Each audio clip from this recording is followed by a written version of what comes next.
Wow, kumukulo ang tubig at kaya makapagluto ng itlog ng less than 10 minutes.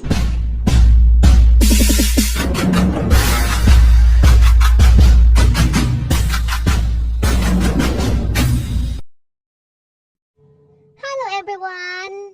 Welcome back to my channel. This is ENS14. And for today's video ay nandito po tayo sa Bicol Region and pupuntahan po natin ang Nag-Aso Boiling Lake na matatagpuan po sa Barangay Hulugan, Manito, Albay. Time estimated travel from the proper town ng Legazpi ay 1.5 to 2 hours paakyat ng Manito. Pero kami 1 hour travel lang kasi kami ay nanggaling lang sa Bagakay. So, kung mapapansin niyo po, medyo magalaw ang ating video dahil ang daan po ay lubak-lubak pa at saka pababa. Kasi po may mga dumadaan na truck dahil meron ding ginagawa na pier sa baba. Malapit lang din sa Nag-Aso Boiling Lake. So keep on watching guys para makita nyo naman kung gaano kaganda ang Nag-Aso Boiling Lake. Mahirap lang yung daan, medyo pababa din kasi, pero kaya namang makapasok ang four-wheel. Siyempre, ganun din ang mga motorcycle. At kung ikaw ay nature lover, perfect ito para sa inyo. Kagaya po, na nature lover talaga, hinahanap ko rin talaga yung kinalakihan ko na galing ako sa bundok. So, palapit lang naman, hindi ganun siya kalayo mula sa pinaka-highway ng Manito. So, tayo ay nandito na. So, makikita nyo doon sa left side ay papunta yan ang pier. And dito naman sa right ay nandito na tayo sa Nag-Aso Boiling Lake. Para masilayan natin ang Boiling Lake, merong ilang steps ng hagdan pababa at meron pong environmental fee na 20 pesos per head. Wala naman pong bayad ang parking. And be responsible individual. Sundin po natin yung mga warnings. May mga warning sign po na mga bawal. So, wag po natin ipilit yung mga gusto at naiisip natin gawin. Kasi delikado po siya dahil walang harang. So, ayan po si ma'am. Siya yung nakulikta ng ating entrance fee.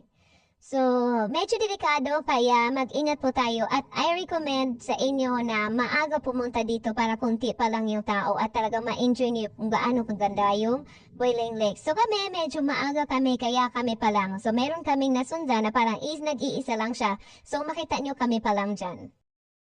So, kung makikita nyo guys, gumagalaw yung tubig, kumukulo po talaga siya. And, hindi natin siya makita na umuuso kasi nga, it's 8 a.m. na, medyo matirik na yung araw, pero kapag makulimlim, makita po talaga siya sa camera na umuusok.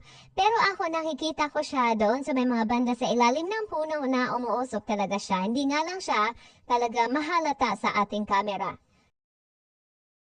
Kunting kaalaman tungkol sa lawa na ito ay tinatawag na Nag-Aso Boiling Lake dahil nagbula po sa salita na nag-aso or ang ibig sabihin po ay umuusok. Umuusok ito, lalo na kapag makulimlim ang panahon, masilayan mo talaga na umuusok dahil po sa mataas na temperatura na umaabot ng 100 degrees Celsius. Dahil sa mataas na temperatura, kumukulo ito at naglalabas ng singaw. Yun nga po yung usok. Dahil po sa sulfur dioxide na nanggagaling sa malapit na bulkan at sa mga bulubundukin. Ito po ay napapaligiran ng matataas na puno.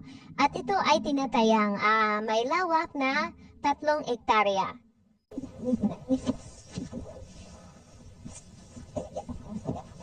Hanapin kong mainit. Mainit niya sa guys, pero kaya naman.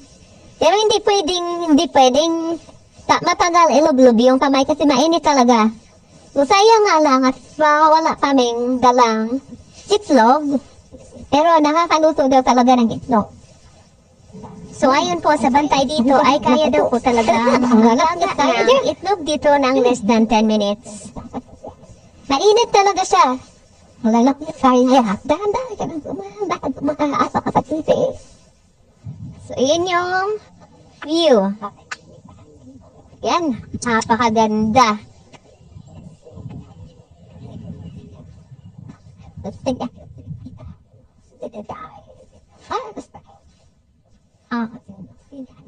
So, doon yung daan. Sa mga nangangamba at natatakot na baka merong buhaya, huwag po kayong mag-alala. Ang tubig ay merong sulfur oxide. Kaya mainit po ang tubig at wala na kahit na anong sea or water creatures na nabubuhay dito sa loob ng lawa. At mahigpit po na ipinagbabawal ang pag-swimming.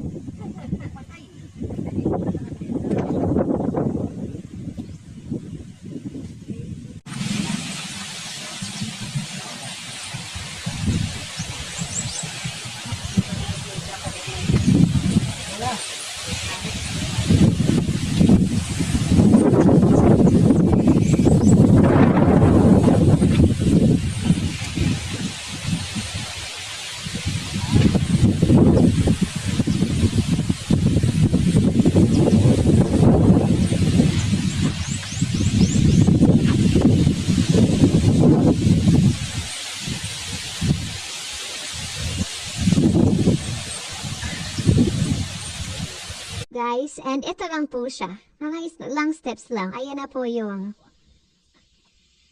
Boiling Lake. Yan. Napakaganda talaga.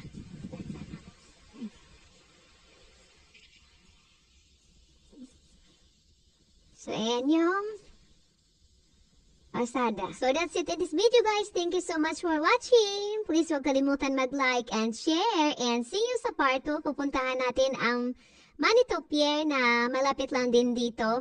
At napakaganda rin ang dagat doon at beach. Bye!